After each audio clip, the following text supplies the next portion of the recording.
Well, thank you very much, and a very warm good morning to everyone. It's great to be here today at this event, and I wanted first of all to say a big thank you to Kristin and Civita for setting this up. It's lovely to see so many people in the audience, including some of my colleagues from the Ministry of Foreign Affairs here in Norway, so that's really great. In the UK, we have a saying that there is no such thing as a free lunch. And I think we're about to discover that there is no such thing as a free breakfast either, because not only are we having to do some work this morning, but I understand we're going to have quite a lot of time for questions and debate a bit later. So you are all going to be doing some work today as well, I think. I'm going to talk a little bit about the UK's position on Europe and explain it very clearly to all of you. And having been reading the UK media, and indeed the international media, over the last few years, I have to say that it is quite a daunting task to be asked to do this in 15 minutes when it appears that the whole of the British government has failed to explain this clearly in the media over the last 4 years, I would say. I'm going to split my remarks into 3 areas, therefore. First of all, I thought I would talk about what does Britain want? What does the British government really want from Europe? Secondly, we are working quite a lot with a number of partners and organisations to try and raise the quality of the debate. So I'd like to talk a bit about what we're doing on that front. And finally, just to recap on where we've got to so far in trying to move down this journey to what we want from Europe. So first of all, the question about what do we want? There's a lot of confusion about this, I think.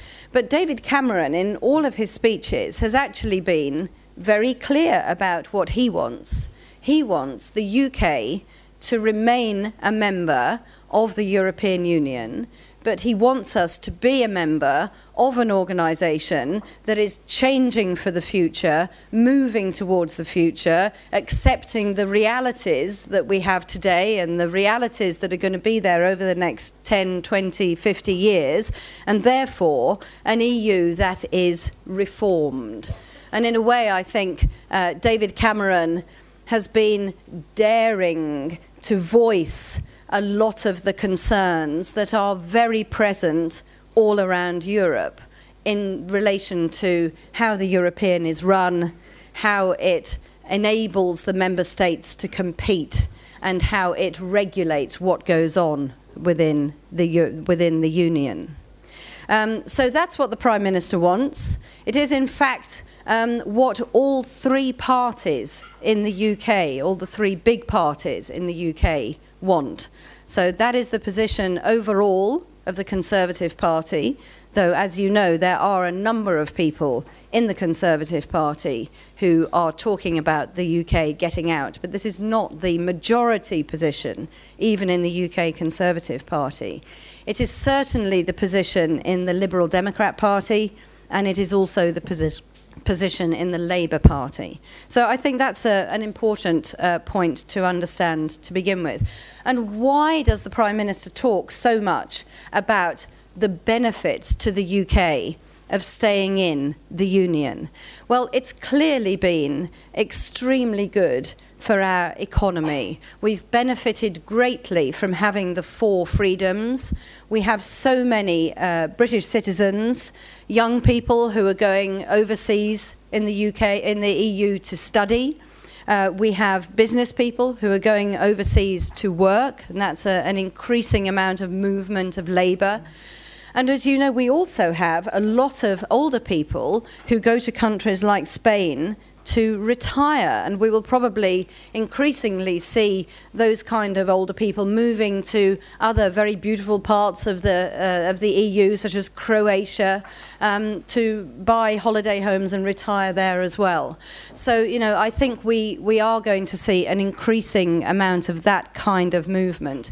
We're a very open economy. A huge amount of the UK's economic well-being is based on trade.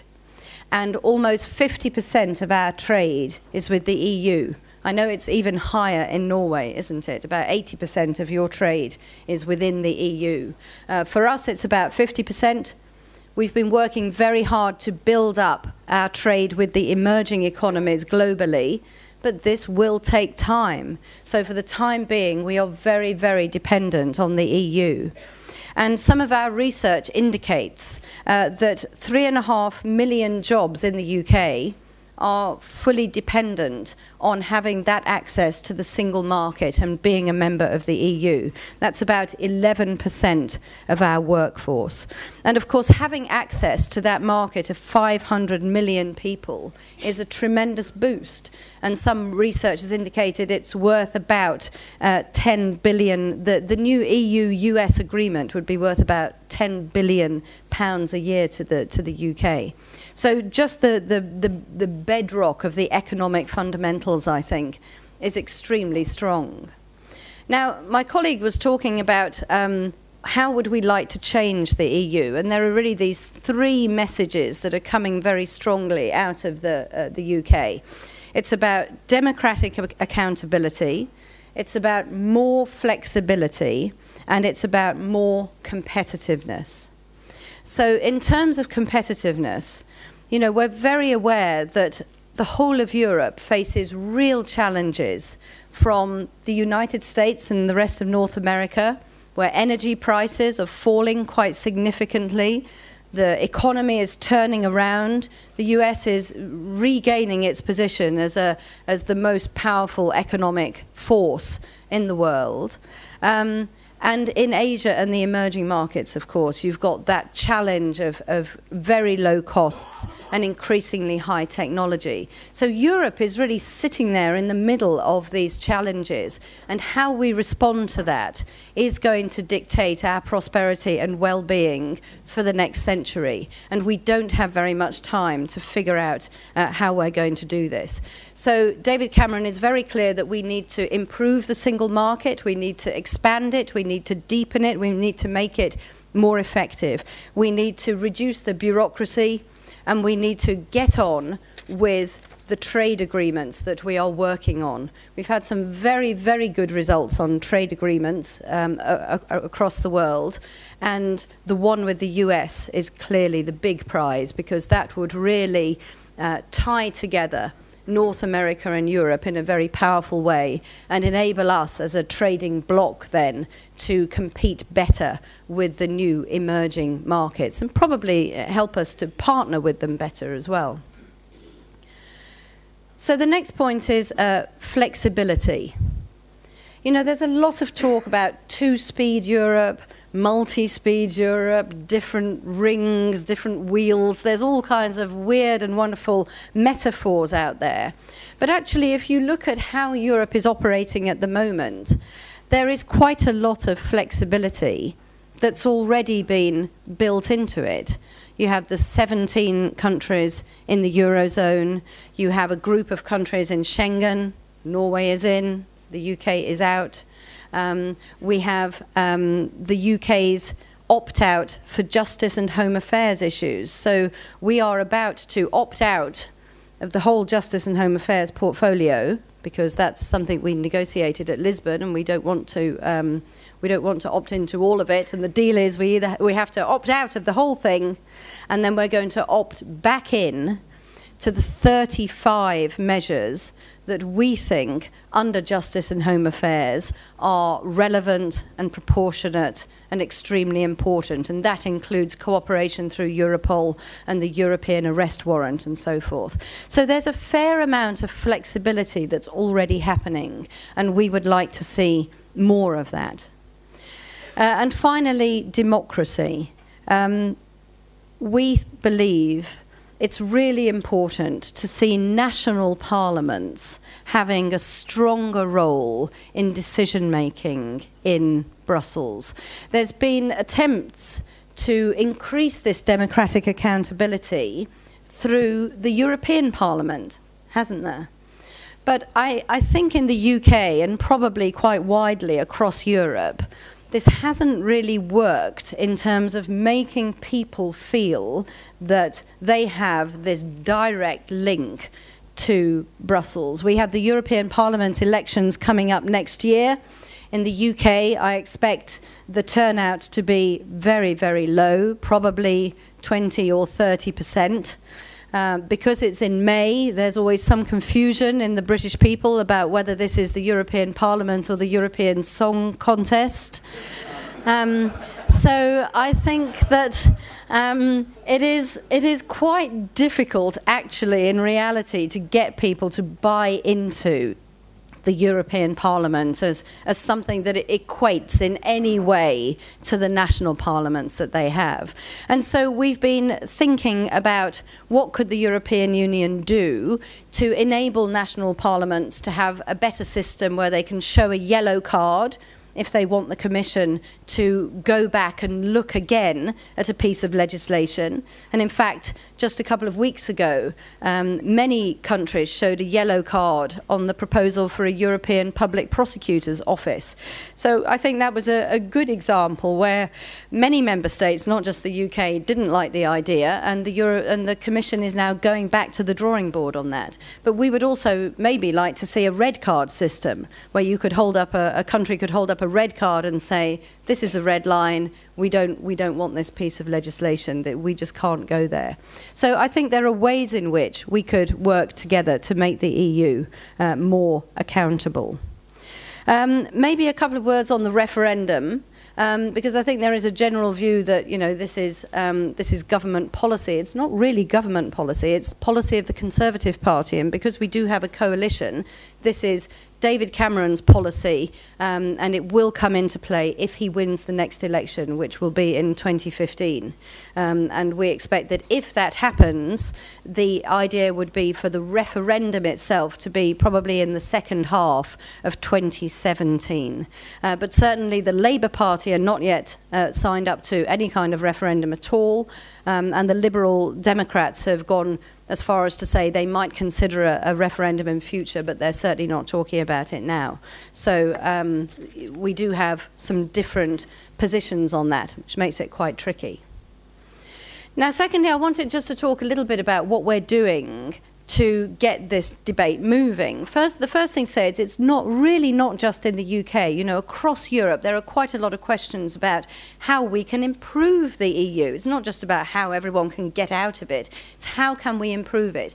And recent polls, even in countries such as France and Spain, indicated that the people in those countries are more dissatisfied with the EU than they are in the UK. So this is really not just an issue for Britain. We think that the role of business is really important in trying to create an intelligent debate around these issues. So the Prime Minister has put together a business task force which recently came up with quite a long report, which you can read on the internet, talking about how Europe can become more competitive. And the title of the report is Cut Red Tape. So that is really the message, you know, that we need to have less bureaucracy, less regulation, or better regulation. And in some cases, maybe we could have mutual recognition rather than another regulation from Brussels. One good example of this was the Offshore Safety Directive, which is a big thing for Norway, even though, you know, you're coming at it from the standpoint of the EEA. There was a real concern in Norway and the UK that we both didn't want some new heavy regulation coming out of Brussels about how to run the energy industry, when we believe that, you know, the UK and Norway have first-class regulation, and maybe we could have some kind of mutual standards, and everybody could try to move in that direction. So that's a good example of the sort of things that these business people have been proposing. We've also had the CBI, the British Confederation of British Industry, coming out last week very strongly, also to say they want a reformed EU, but very helpfully, I think, to make clear that the UK being in the EU is extremely advantageous, and nearly 80% of their 400 members said they want Britain to remain in the EU, and they want it to reform. But I think that is an extremely positive message from the CBI. And they were talking about, you know, maybe £3,000 worth of advantage per family, per household in the UK from our membership. So I think we're now starting to get more of a debate about, okay, how much does it cost? How much do we get out of it? What would we lose if we left? And that debate is becoming much more crystallized now in the UK. We're also going through the balance of competences. This is the third thing I wanted to say about what we're doing to get the research going. We have this system, it's called the balance of competences. That's quite a ridiculous title, I'm afraid. It's an exercise that's been launched by our government to look at the balance of the competence or the balance of the power between Brussels and national states like the UK. And we're looking at it in a UK context. And really what this work has done is looked at different aspects of EU membership right across from the single market, free movement, legislation in employment areas, social areas, veterinary areas, the whole gamut of EU legislation. And we've got 32 reports that are coming out really to assess what's been the result of our membership in the EU and what's been the benefit. Thank you. And we've begun to publish these reports, and again, I think they are available on the internet, or you can contact the embassy and we can send them out to you. And the result of that has been also really quite encouraging. And there was an article in the FT, I think this morning or yesterday, saying that this whole exercise is a kind of audit for the EU within the UK. And it's coming out with some rather positive messages, but also some quite tough messages about what we could do to make things even better. So that's a very important process. And it is not just involving government. It is involving all members of society. So in the Department of Health, when they're looking at the health regulation, they have to go out, talk to the regions, talk to individuals, talk to hospitals, talk to people in bed in hospital. They have to do the whole thing and come up with some real hard evidence. So this is really government reaching out. And just finally, what are we doing and what have we achieved then? Is this achievable? I think it is achievable, actually, because I think the UK is a very powerful, a very active member in the EU. And if you go away today with one message, it would be that we are not some marginalised member. We are active on every policy, and we have been a real driver for liberalisation and good legislation in the EU, I think. But we are making progress to getting some changes. We have reduced the EU budget. We've put a cap on the EU budget. That was a great success this year, the first ever. We've managed to remain outside the Eurozone bailout facility in the UK. That was very important for the British people. We have achieved new legislation saying that small businesses, micro businesses, are completely exempt from much of the legislation or the regulation that is coming out of Brussels. That's a big help for our small companies. We've got agreement on a single European patent, which is something we've been fighting for a long time. We've achieved recently free trade agreements with Singapore and Canada, and I think we are moving very firmly in the direction of getting this new agreement with the US. And we are fighting hard with the Commission to put in place the REFIT program, which we think is a very, very good piece of work. So the EU ambassador, Helen, is here today. Thank you for that, Helen. And we're also fighting hard to get the digital single market completely agreed. And that looks within our grasp, I think, if we all fight very hard for it. So I think it is possible. And it's not just us. It's not just the UK that is trying to move in this direction. I'd like to finish with a quote. It's not from David Cameron, it's from Commission President Barroso, who said recently, "There is no return to the old normal. We have to shape a new normal." And that is what we're trying to do in the UK. Thank you.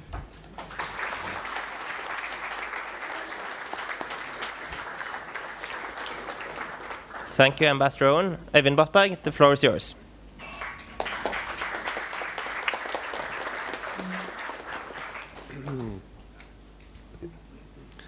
Thank you very much. I see it as my mandate to provide some woolly academic reflections, so I'll try to confuse the audience even more. And I'll do that by giving a broad historical sweep and adding some contemporary reflections to that. But let me start by evoking John Lennon, who did not write much about European affairs or British participation in European affairs. But he wrote some lines in 1967 which may work as a metaphor for how Britain perceives Europe today, and how many British politicians would like Europe to understand more about its role in the world. Now, I was planning to sing this, but then I realized that mass evacuation is not a good thing to do in this restaurant in an early November morning. So let me read solemnly. Living is easy with eyes closed, misunderstanding all you see. It's getting hard to be someone, but it's all right. It doesn't matter much to me. Those lines from Strawberry Fields Forever seem to tell us something about European misperceptions about Europe's role in the world. At least many British critics would say that Europe is living with its eyes closed, misunderstanding all it sees. And it is indeed getting hard to be someone in the world, simply because Europe is not able to strike in accordance with its own weight, so to speak. If we take this as a point of departure, it also tells us something about the British capacity for hectoring Europe, for telling Europe how to do better, and how to do better on the basis of common sense. And that is quite a long tradition in the British European debate. It's certainly a tradition that has followed the last few governments, and which we recognize very clearly from Margaret Thatcher as well as Tony Blair, the idea that we have ideas for you, we have reformist ideas that you should learn to appreciate. The problem with telling Europe what to do is that Britain has very often been a bit too late when it comes to the actual negotiations and the broad European reforms. This was certainly the case when the European community started back in the 1950s. The famous British absence from the Messina meeting in 1955, its absence from the Core Six who established the Rome Treaty in 1957, and so on. And also later developments, the common agricultural policy, for example, which was developed in the early 1960s, very much in Britain's disfavor, but that they couldn't do much about that since not being a member at the time. So that is also part of the reason why an agricultural policy was designed in accordance with French desires rather than common European or indeed British hopes for that policy area. Being absent from the start cries for an explanation, and if we were to give some courses, provide some courses for the early British Euroscepticism, I'm sure that you're all familiar with those, the war experience more than anything, but also the broader historical lessons of being an island kingdom, able to defend itself against invasions, a long tradition of disentanglement from the European continent, and certainly a skepticism towards anything smacking of federalism or supranationalism. And these are the closest you get to guiding principles, I would say, in British European policy, that you should not get too closely entangled, and you should certainly not get entangled with forces that you do not really want to support. And that has been a note for caution, and in some instances it has served Britain very well. Not to be part of the euro area, for example, has been a blessing in disguise, so to speak. But it's also been a problem in some areas where it would certainly have been helpful to be on the inside, working on the actual reforms rather than coming in later criticizing them. And that there's a difference. There's difference coming in now with the new British initiatives, and I'll return to that a bit later. In party political terms, if we discuss British EU skepticism, and we do this from a Norwegian perspective, it's it's useful to us to draw some comparisons. I'm not sure how many EU skeptics are part of this audience, because you're supposed to be on the more Europeanist side, I should hope or should think. At least in Norway, there is of course the tradition, the center-periphery cleavage, and the idea that EU skepticism is more than anything a grassroots phenomenon of the center-left and of the agricultural sector, of the non-urban areas, so to speak. And we also have a fairly clear view of which parties have been in support and which parties have been opposed to Norwegian EU membership. In the British case, things have been a bit more confusing over time, at least if you draw the longer lines on this issue. In the only referendum that has been held in Britain over the EU that concerned EU membership, and it was after membership had actually been introduced, but it was a vote on whether to maintain that membership back in 1975.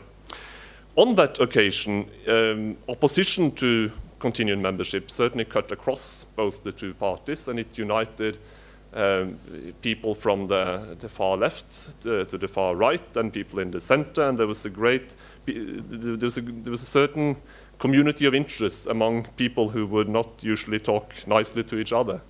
And that shows how difficult it may be to conceive of European integration along a sort of left-right cleavage. And if you follow that line through, you'll find that EU skepticism from the late 70s onwards first and foremost became a left phenomenon, which culminated in the Labour Party's election manifesto in 1983, where opposition to EU membership was combined with proposals for nuclear disarmament, for large-scale nationalization, and so on, amounting to what was known at the time as the longest suicide note in history. This was a sort of die-hard EU skepticism, which is quite rare to find in a governing party, and Labour did not become a governing party at the time. And later in that decade, from the late 80s onwards, the strongest EU critics, or the most die-hard EU opponents, turned out to be the conservatives, and certainly the conservatives who would support the idea of a free market, certainly a freer market than ever. But they were skeptical towards the increased penchant for supranational institutions, for institution building in Brussels, and for expansion of European integration to other areas than the inner market. And that is where I think that is where the debate has stood largely over the last 2 decades, that there is a great support for everything that came, or for most things anyway, that came before the Maastricht Treaty. And certainly the idea that you need a deepening of the inner market is something that still is greatly supported, but all the other things, the social dimension, the justice and home affairs integration, and so on, are things that are not much supported and not much appreciated. Finally, a final point on that side concerning party politics. There's usually been quite a strong government opposition logic to this, meaning that the party that can take liberties in opposing Europe very strongly has often been the party in opposition. And that is something that has certainly changed with the current government, which has brought Euroscepticism to the heart of government, which gives a slightly different logic, turns the tables more or less between the two bigger parties. The picture today within the Conservative Party is one where soft and hard Eurosceptics are opposed to each other. That's where the conflict lies, really. There's only a very, very small minority of Europhiles, of those loving Europe as it is. The basic conflict within David Cameron's party is one among soft and hard Eurosceptics. Soft Eurosceptics being those who want to reform but stay in, while hard Eurosceptics would want to withdraw membership altogether. Cameron himself is certainly a soft Eurosceptic, and I have quite a a nice quote is back from a press conference he did in Brussels shortly after becoming Prime Minister. He says here, am I skeptical about granting more powers to the EU? Yes. Am I skeptical that money in Europe is well spent? Yes. Do I think that Europe should be member states working together, and they can work together very effectively, rather than as a superstate? Yes. Does that qualify me to be a Eurosceptic? I've always thought that yes, it does, but obviously a practical, sensible, and reasonable one at the same time. And that is, I think that's very much British government perspective, that you beat the opponent to death with common sense, so to speak. And this is a sport that Cameron practices with quite some elegance. I mentioned earlier that Britain has a long tradition of getting in too late, criticizing things that have already been established and which it may be too late to reform. This is certainly something that looks different under the current government, and with the initiatives taken with the balance of competences review, as well as the big speech back in January with the proposals to reform and to reorganize. All this means that Britain and David Cameron, against expectations, I would say, have become prominent spokesmen, or prominent. They've become an initiator of a reform process where we've been used to looking at the British debate more as shouting from the sidelines. The more they moved into the center of the current discussions. And you know that the Norwegian Labour Party secretary, Ronald By, I think it was him who said once that going into government with the Agrarian Party was like going to bed with a snake, more precisely a klapperslange. If you move this metaphor to the European debate in which David Cameron takes part, this would be going to bed with a dispassionate pragmatic, very common sense oriented pragmatic, who might improve things for all of us. And surely that is not so frightening after all, I would say. That might be a promising prospect. So to conclude on that side, I would say that the debate that the British government has launched it's quintessential for Europe, it's quintessential for Norway as well. It's a bold debate, and it's a debate that needs to be taken. And it's also a debate where the different keywords need to be scrutinized more closely. One might support democracy, flexibility, competitiveness, but there needs to be some closer scrutiny of what is behind those words as well. Competitiveness, for example, is easy enough to agree with, and completing and improving the inner market is something that at least this audience would be great supporters of, I should think. But there's also some potential tension here. For example, between competitiveness and flexibility. Sometimes competition will, or wide, Europe-wide competition would require unitary solutions rather than flexibility in the form of opt-ins and opt-outs and the different variety of choices, the smørgåsbord, that to use a new metaphor that Britain has sometimes subscribed to.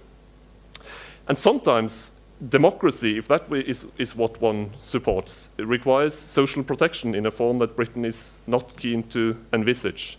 And here there is an obvious tension between a free market-oriented British approach and a more social Europe-oriented continental approach, which you'll certainly find in France, but also in several of the other member states. And those tensions are very important to address, and it's important to resolve them if one wants a shared strategy for the path forward. Thank you. One final issue that might be interesting to address. If the British government has changed, or at least it has strengthened its criticism towards Europe, does that mean that European integration has changed, or is it Britain and the dominant British view that has changed?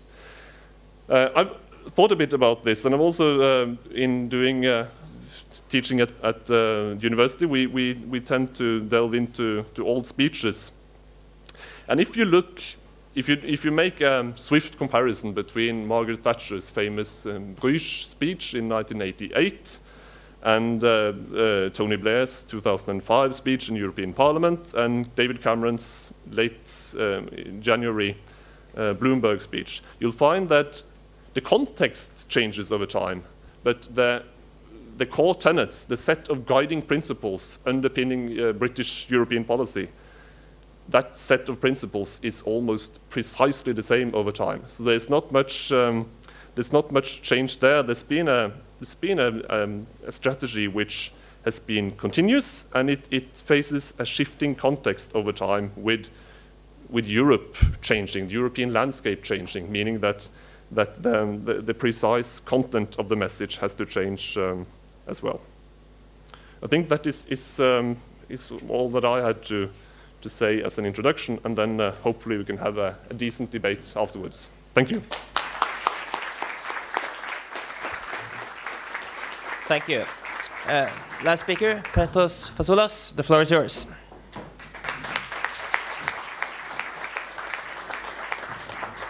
Thank you, Eric.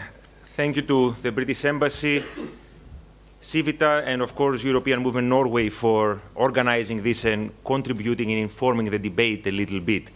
The problem with coming last after two very knowledgeable speakers is that there's not much left to say.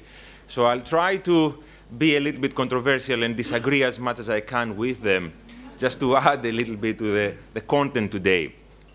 I must confess that I am a political nerd, so I do spend quite a bit of my time listening to what politicians, including the British Prime Minister, say, and Jane did a much better job than David Cameron has done in explaining the British position.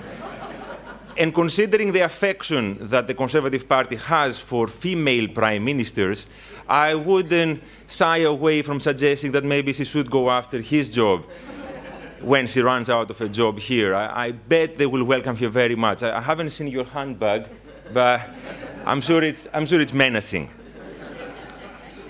Nevertheless, if you listen to what Mr. Cameron and Jane has been saying, you will detract one thing. The European Union that Mr. Cameron would like to be part of is one that bears very little resemblance to the European Union we have now. And it's one that a lot of people will find very difficult to subscribe to. Reform is a wonderful word, and it's funny how many things you can fit in just a few letters. Because reform means a lot of things to a lot of people. In the UK context, at least, it means repatriation of powers, renegotiation of a relationship, and according to some, even relocation of Britain outside of the European Union. So we have to be very careful how we use such words, because indeed, reform happens on a constant basis in the European Union. It's part of the raison d'etre of the organization to constantly involve and, when possible, improve the way it works. So it is a little bit intellectually dishonest to imply that one morning Mr. Cameron woke up and suggested the notion of reform and everybody thought, wow, why didn't we think about that before? You know? Now, there are three basic premises in this process of reform that the UK is advocating. And again, Jane was very good in highlighting them all. Democratic accountability, flexibility, competitiveness. The English language is very, very rich, and you can find a variety of meanings in words, exactly like you do with reform. But let's take democratic accountability, for example. The European Union is the only case in the history of mankind where we have successfully achieved supranational democracy. We have come together and have created institutions that represents people across the continent, across member states. That doesn't take anything away from national parliaments, not at all. If you look at the treaties, the intention was to keep national parliaments involved in the process. But unfortunately, and this is a criticism that goes to the British Parliament as much as others, they have neglected that job entirely. What is the real job of a national parliament? To keep the government under check, to scrutinize what the government does, including what it does when it goes to Brussels to negotiate EU legislation. Unfortunately, national parliaments, the majority of national parliaments, have failed miserably to do that. Take the Danish model, for example. Every Danish minister, before he or she goes to Brussels, has to appear before the Danish EU committee to explain what he or she is planning to do, and in many cases get license for what he or she is going to do. Now that's how you include national parliaments in the decision-making process, not by creating another layer of administrative bureaucracy, not by complicating the decision-making process even more than already it is, and certainly not by giving national parliaments a negative role by offering them a yellow and a red card. So basically the only thing they can do is stop things. They cannot improve them, they cannot contribute to them. So when we talk about democratic accountability, we must not ignore the European Parliament, but we must reform the way national parliaments interact with the European level. Flexibility, excellent word. It means, half in, half out. And as already was said, how do you define flexibility? How flexible you are? Do you become so flexible that you turn into water and you basically dissolve in the pavement? How far, where do you stop with flexibility? And it is true, we live in a world of continent-sized countries. We desperately require cooperation at the European level if we are to punch our weight. By becoming flexible, we're getting softer. We break up in little pieces. We lose the ability to negotiate as one. And I'm afraid that it represents a step backwards rather than a step forward. And then competitiveness. Indeed, the British are very liberal when it comes to economic issues. And I tend to agree with a lot of the things that Mr. Cameron says on competitiveness. The EU must become more competitive. But that doesn't necessarily mean having less regulation. If we are going to be competitive, we have to make our economies deregulated, I agree. And how do we achieve that? By regulating at the national level. So instead of having one European rule, we're going to go back to having 28 national rules. That doesn't sound like a simplification of the process, and it certainly doesn't sound like a vision for the future. Again, it's a vision that looks backwards, and I don't think that it really represents what the European Union stands for.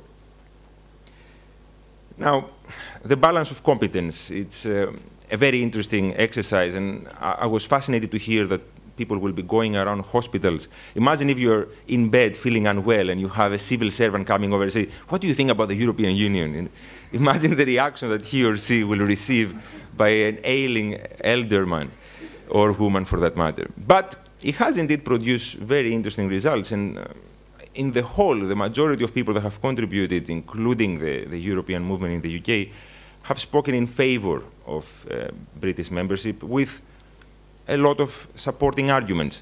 So much so that a leading Eurosceptic cabinet member complained in a cabinet meeting that the balance of competence exercise was too focused on the facts. That gives you an idea of the level of debate we are having in the UK when a politician feels uncomfortable with the notion of using facts in an argument. So I'm not holding very much my breath about the results of that exercise and the extent to which it will inform the political discourse in Britain, because unfortunately it's an ideological issue. And when it comes to ideology, people make their minds up. And Eurosceptics in the UK have certainly made their minds up. But if Mr. Cameron has done one good thing, and I believe that was already mentioned, is that he has started the conversation about Britain's membership of the European Union in a way that it hasn't been done in a long time. Because he has actually instilled the possibility of a British exit at the very core of that conversation. He did say that we want to change the EU, and if we are unsuccessful in that attempt, we are more than happy to consider leaving the European Union. Now, this is the first time in a long time a standing Prime Minister in Britain at least has said something like that, and it's significant. And it has brought fear into the hearts of many, many people that believe that Britain's interests are better served within the European Union. And a lot of them have indeed come out and start speaking up. Jane mentioned the Confederation of British Industry report. Manufacturers have come out and said exactly the same thing. The city, the financial services sector, has exactly said the same thing. Charities, NGOs are coming out and speaking in favor of the benefits of being part of the European Union. And that can certainly make a difference when it comes to the conversation going forward. But it has also created expectations. You know, Mr. Cameron did promise that he will renegotiate that relationship. And I have to admit that he hasn't received the response he was hoping for from his fellow European partners. Pretty much all of them have come out and said that what Mr. Cameron is after is not exactly available. Reform, yes. But Britain should be in no illusion that there is room for offering it an a la carte menu where it can pick and choose what it wants. You know, take the nicest parts at the top of your plate and then leave the rest for everybody else. Nobody's going to give the UK such a deal. It's not available. So Mr. Cameron is setting himself off to a path that is probably going to lead him to, if not complete failure, very, very limited success. So what happens when he returns home, empty-handed, or with some breadcrumbs, not enough to satisfy the Eurosceptics, certainly not enough to satisfy the Europhobes? What happens then? Does he campaign in favor of staying in the European Union? He has said that the status quo is not available. He has said that we cannot carry on doing things the way we have been doing. So what if he comes back and he has nothing to show for his efforts in Brussels? It's an interesting question that Mr. Cameron hasn't answered yet. Now, that links closely with what Labour is planning to do, because the position of Labour here is very, very important. It is true that they haven't committed themselves to a referendum. There is a very pro-European leader currently at the helm of the Labour Party, and the front bench is very pro-European as well. But they realize the potential that the European elections in May can generate. You see, there is widespread speculation that the UK Independence Party, the only party that is openly advocating in favor of leaving the European Union, there is a possibility that they will top the European election polls next year. If that happens, there will be a lot of political pressure on Mr. Cameron to reconsider Labour's position. A lot of people within the party are saying that it will be impossible for him to go to a general election in 2005 without having offered a referendum pledge the same way that the Conservatives have. And if that's the case, it complicates matters considerably. Some people argue that if he does offer a referendum, he should hold it the day after of the general election to take advantage of the goodwill that an electoral victory offers. But usually such a goodwill is only available when a party has achieved an overwhelming victory. And if opinion polls are anything to go by, such an electoral victory is not available for the Labour Party. If they win the election, it will be with a small margin, and it's very possible they will have to go into a coalition themselves, possibly with the Liberal Democrats. There is no tradition for grand coalitions in the UK. If you have ever watched Prime Minister questions on a Wednesday afternoon, you realize how little they like each other, and also how badly mannered they are, but that's a different question altogether. So a Labour government, a Labour Prime Minister will find himself in the situation where he will probably have to wait for a year or maybe even two to hold the promised referendum, something that will give enough time to the Conservatives to instill a new leadership, because if Mr. Cameron loses the election, you can bet your breakfast that he's going to lose his job as well. And the Conservatives will instill a fairly Eurosceptic leader in the helm. There is already a long line of Eurosceptic politicians preparing themselves for taking over the leadership of the Conservative Party. So a Labour government will find itself holding a referendum a couple of years into its term of office, mid-term blues, thank you, against a Eurosceptic Conservative Party. Very, very risky indeed, very risky. I wouldn't be prepared to venture a guess of what the outcome will come if that scenario materializes. The other dimension is the Scottish element. We do actually have a referendum coming up in the UK is not about British membership in the European Union, but it's about Scottish membership in the Union with England and Wales. I have the feeling that the Scottish will vote in favour of staying within the United Kingdom. But if the European elections in May deliver a very Eurosceptic verdict, the very pro-European Scots will think twice about being in a union with a nation, England, that is so anti-European, because they believe that their future is served as well inside the European Union as it is served inside the union with England and Wales. And if there was anything to happen to compromise their future in the European Union, they would be more than happy to give up their membership of the Union with England and Wales than give up their membership of the European Union. And that's something that a lot of Scottish politicians are saying across the political spectrum, publicly and privately. And if Scotland was to leave the United Kingdom, then the balance of power within the UK will change considerably, exactly because the Scottish are very, very pro-European. It would just leave England and Wales and Northern Ireland, of course, behind. And again, the balance of power will change considerably. One last thing about the debate in the UK about Britain. Economics matter. They are really pertinent, especially in a country like the UK. The Eurozone crisis has gone a long way to compromise people's trust of the European Union, its ability to deliver what it's supposed to deliver.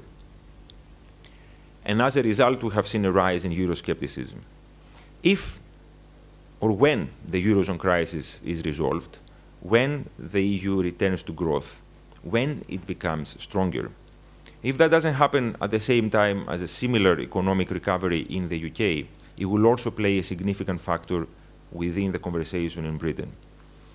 Economics will determine to a large extent whether Britain remains a member of the European Union or not, and I think it is worth looking at what the Eurozone does in the next few years. I will leave you with those thoughts. I'm looking forward to the Q&A. Thank you.